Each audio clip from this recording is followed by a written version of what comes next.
GDR news, ఇది సామాన్యుని గళం.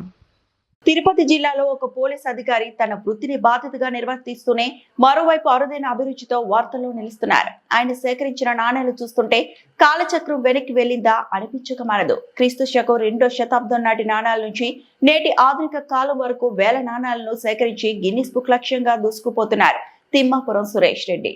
దీనికి సంబంధించి మరిన్ని వివరాలు మా ప్రతినిధి బాలు అందిస్తారు. ఈరోజు old coins exhibition SV university ప్రాంగణంలో జరుగుతుంది. అతని పేరు తిమ్మ సురేష్ రెడ్డి. అతను వెస్ట్ పోలీస్ స్టేషన్లో కానిస్టేబుల్గా విధులు నిర్వహిస్తూ అతను బాల్యం నుంచే నాణ్యాల సేకరణ చేస్తూనే వచ్చారు. ఇది అతను ఒక ప్యాషన్గా క్రీస్తు శతాబ్దం 2 నుంచి ఇప్పుడు వరకు కూడా ఆయన నాణ్యాలు సేకరించి పూర్తిగా 36 ఎగ్జిబిషన్లలో ఆయన పాల్గొన్నారు.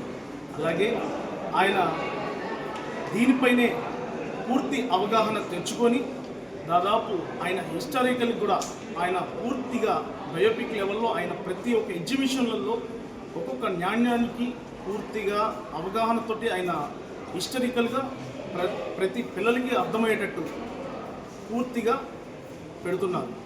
అలాగనే ఆయన దాదాపు వరల్డ్ రికార్డ్ బుక్ కూడా అతి దగ్గరలో ఉన్నారనేసి ఆయన ద్వారానే మనం అడిగి తెలుసుకునే ప్రయత్నం చేస్తాము. రండి మాట్లాడదాం. నమస్కారం సార్, నా పేరు తిమ్మాపురం సురేష్ రెడ్డి. నేను వెస్ట్ పోలీస్ స్టేషన్లో హెడ్ కానిస్టేబుల్గా పనిచేస్తున్నాను. నా వృత్తి పోలీసు. నేను ఈ నాణ్యాలు సేకరించడం అనేది చిన్నప్పుడు 7వ తరగతి నుంచి స్టార్ట్ చేశాను. 7వ తరగతి నుంచి స్టార్ట్ చేసిన నేను 10th క్లాస్ చదివి తర్వాత ఇంటర్మీడియట్లో ఉద్యోగానికి వచ్చేసాను. వచ్చిన తర్వాత ఈ పోలీసు వృత్తి చాలా కఠినమైంది, ఎంతో కష్టంగా ఉంది, మానసికంగా కానీ శారీరకంగా కానీ. ఈ నాణ్యాలు సేకరిస్తున్నాను కదా, వాటి చరిత్రను చూసి ఇక్కడున్న నాణ్యాల సేకరణతో కాస్త పరిచయం అయినాక నేను నాణ్యాలని సేకరించడం అనేది పూర్తిగా దానిపైనే ధ్యాస మొదలుపెట్టాను. ఇప్పుడు నేను ఈ నాణ్యాలు సేకరించడంలో దాదాపుగా సఫలీకృతమైనట్లే అనిపిస్తుంది. మీరు 7వ తరగతి నుంచే మీకు ఇలాంటి ఆలోచన కలిగిందంటే ఆ ఉద్దేశం ఏంటి సార్? ఎలా వచ్చింది మీకు? సార్, మనం చదువుకునేటప్పుడు ఆ కాలంలో చరిత్ర అనేది ఒకటి ఉంది, విభాగం, హిస్టరీ అనే విభాగం. అందులో మన రాజులు, మన పూర్వీకులు, మనము ఎట్లా మనం నడుచుకోవాలి, ఇప్పుడున్న కట్టడాల దగ్గర నుంచి కూడా మనం దాన్ని చూస్తూ వచ్చాము. నిజంగా మనం చెప్పాలంటే ఆ కాలం యుద్ధము, అవి నేర్పినటువంటి నీతులు, ఇవన్నీ కూడా మనం చదువుకున్నాం. ఆ చదువుకున్నప్పుడు వాటికి సాక్ష్యాధారాలు చెప్పాలంటే నాణ్యాలే.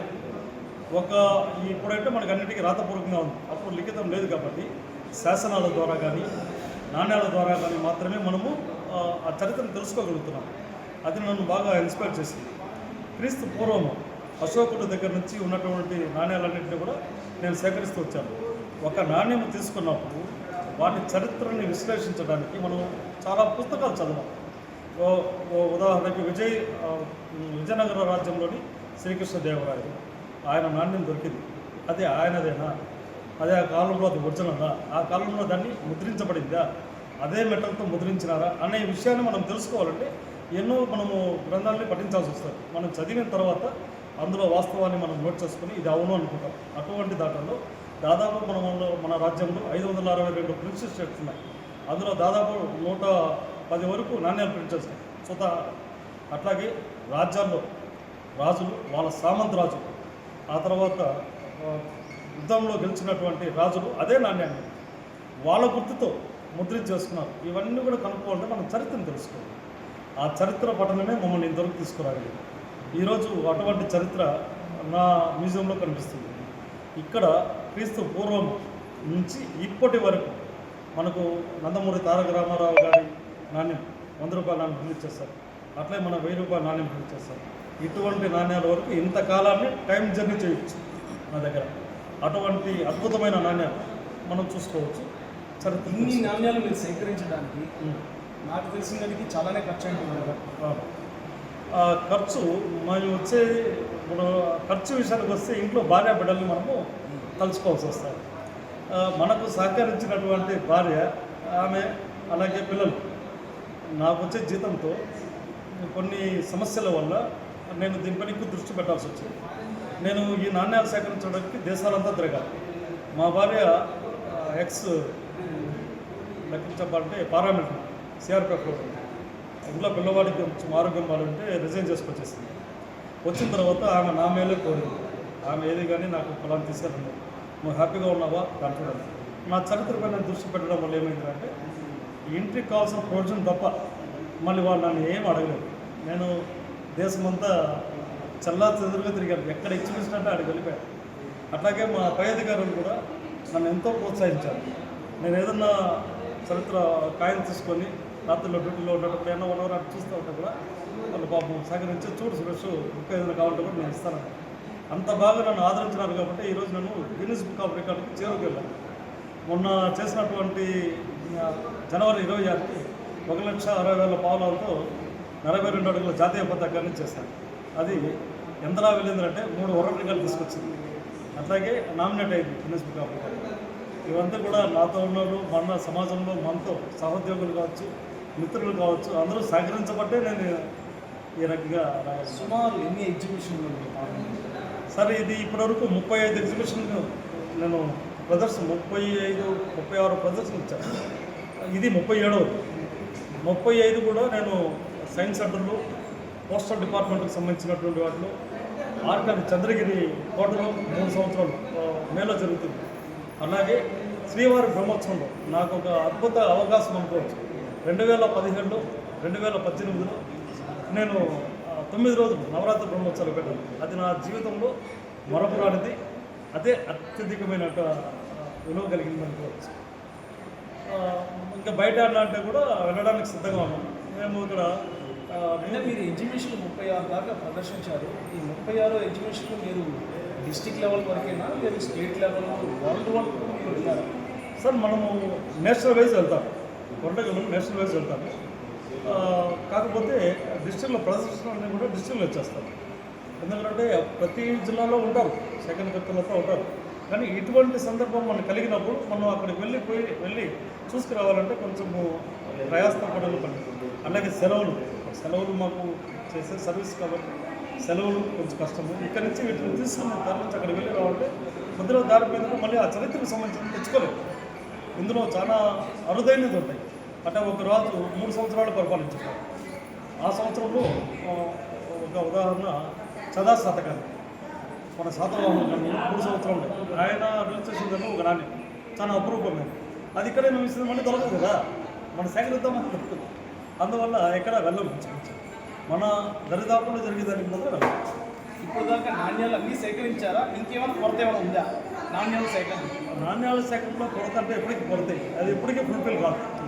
అలెగ్జాండర్ అంటాడు మొట్టమొదటి నాణ్యాల సేకరణ కట్టాలి, ఆయనే ఫుల్ఫిల్ చేయలేకపోయాడు, ఇందులో చేయలేకపోయాడు. మన దేశ విదేశాలకు సంబంధించినటువంటి 160 దేశాలకు సంబంధించినటువంటి నాణ్యాలను సేకరించాలి. అది 2500 ప్రకారం. అట్లాగే కరెన్సీ వాటిపైన దృష్టిని మార్చకుండా నేనేం చేస్తానంటే మన జాతి గురించి చూడడమే ప్రముఖంగా నేను చూశాను.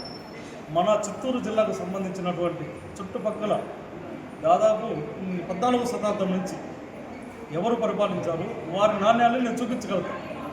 14వ శతాబ్దం నుంచి చిత్తూరు, కడప, కర్నూలు, అనంతపురం ఇటువంటి మన ఏరియాలో తమిళనాడు ఈ పక్క ఉన్నటువంటి రాజ్యాల్లో ఆ నాణ్యాలను నేను చూపించగలుగుతాను. అది మన పూర్వీకులు వాడినారు గ్యారెంటీ. ప్రపంచం అంతా మన వాళ్ళు కాదు. అలాగే మీకు ఈ నాణ్యాల సేకరణలో నుంచి చేస్తున్నారు, దీనికి సంబంధించిన ఏమైనా కమిటీలు ఉన్నాయి సార్. ఏమైనా మనకు ఇప్పుడు సబ్జెక్ట్లో చదువులు అంతా కంప్యూటర్ నాలెడ్జ్ కలిపింది, కానీ మన చరిత్ర గురించి మనం తెలుసుకున్నప్పుడు మన తండ్రిని ఎలా చూసుకోవాలి, మన తాతను ఎలా చూసుకోవాలి, వాళ్ళు వదిలినటువంటి వస్తువులు మనం ఎంత భద్రపరచుకోవాలి అనేటువంటి వారసత్వ సంపదకి మనం వెళ్ళగలుగుతాం. అది గౌరవించిన నాడే మనము, మన పిల్లలు మన స్థాయికి చేరుకోవచ్చు. ఈ చదువుల వల్ల ఏమవుతుందంటే మనము మన ఇంట్లో వారసత్వాన్ని మర్చిపోతున్నాం. దాన్ని చూపించడం కోసము తిరుపతి న్యూమిస్మెటిక్ ఫిలాటలిక్ సొసైటీని ఒక సొసైటీని మన కేటీ హనుమంతరాజు వారు సౌత్ ఇండియాకి సంబంధించినప్పుడు ఆయన స్థాపించారు. ఈయన స్థాపనలో మేమంతా కూడా ఉచితంగా విజ్ఞానం చెప్పడానికి కావచ్చు, ఆ నాణ్యాలు చెప్పడానికి కావచ్చు, వాళ్ళకి సరైన గైడెన్స్ చెప్పడానికి కూడా ఆయన సహకరిస్తూ మేము చేస్తున్నాం. అట్లాగే నేను ఎస్పీ యూనివర్సిటీలో జూనియర్ రిసెర్చ్గా పనిచేస్తున్నాను. సలీం గారు కూడా అదే పనిచేస్తున్నారు. ఆయన కూడా మనకు ప్రెసిడెంట్గా మెంబర్గా ఉన్నారు. వీళ్ళందరూ కూడా ఏం చేస్తున్నారంటే నాకైతే వీళ్ళందరూ కూడా ఒక ఆదివారం టైంలో క్లాస్ ఇస్తున్నారు పిల్లలు. అది అందరూ కూడా వినియోగించుకోవాల్సిందిగా కోరుకుంటున్నాను. మీ టార్గెట్ రీచ్ అయిందంటారా? ఇంకేమైనా ఉందా? రీచ్ అయినట్లే, వయసు కూడా పెరుగుతుంది కదా, రీచ్ అయినట్లే భావించాలి.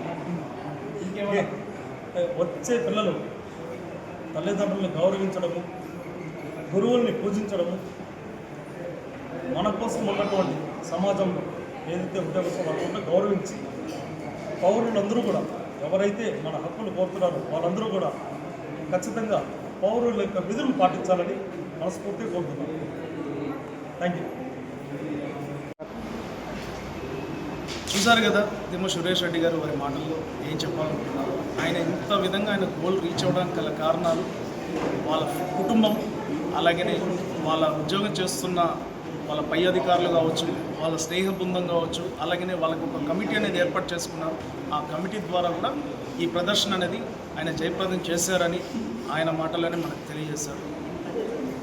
సో తిరుపతి జిల్లా స్టాఫ్ రిపోర్టర్ బాలుతో కెమెరామ్యాన్ బొబ్బు.